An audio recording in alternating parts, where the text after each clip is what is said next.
Hello दोस्तों, जय माता दी। आप सबका हमारे चैनल पर स्वागत है। आज हम आप सबके लिए एक बहुत सुंदर सा भजन लेके आए हैं माता रानी का। आज बट सावित्री का व्रत है बहनों का, उसके अवसर पर एक बहुत सुंदर सा भजन लिखने की कोशिश की है। आप सब सुनिए और कमेंट करके ज़रूर बताइए कि जो है भजन कैसा है। अच्छा लगे तो लाइक और शेयर ज़रूर करें। सुहाग मांगो मैया तोहरे आंगनवा, सुहाग मांगो मैया तोहरे आंगनवा, तोहरे आंगनवा मैया तोहरे आंगनवा, सुहाग मांगो मैया तोहरे आंगनवा, सुहाग मांगो मैया तोहरे आंगनवा। मांगो में सिंदूरा भरले रहे मैया, मांगो में सिंदूरा भरले रहे मैया, अमरे कई द्या मैया हमरा सजनवाया, मरे रहे मैया हमरा सजनवा। सुहाग मांगो मैया तोहरे आंगनवा, सुहाग मांगो मैया तोहरे आंगनवा।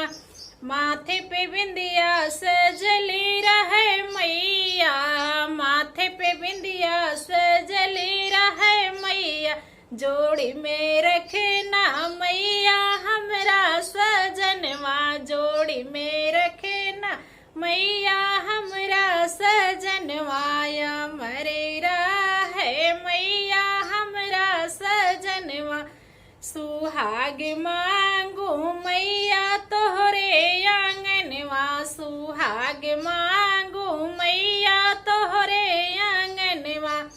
हाथों में मेहंदी रचली रहे मैया, हाथों में मेहंदी रचली रहे मैया, खनकते रहे मोर चूड़ी कंगनवा, खनकते रहे मोर चूड़ी कंगनवा।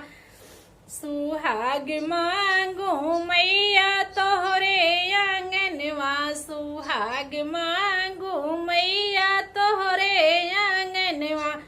पाँव में महावर सजले रहे मैया, पाँव में महावर लगले रहे मैया, छनकते रहे मैया पाँव की पयलिया, छनकते रहे मैया पाँव की पयलिया। सुहाग मांगो मैया तोहरे आंगनवा, सुहाग मांगो मैया तोहरे आंगनवा।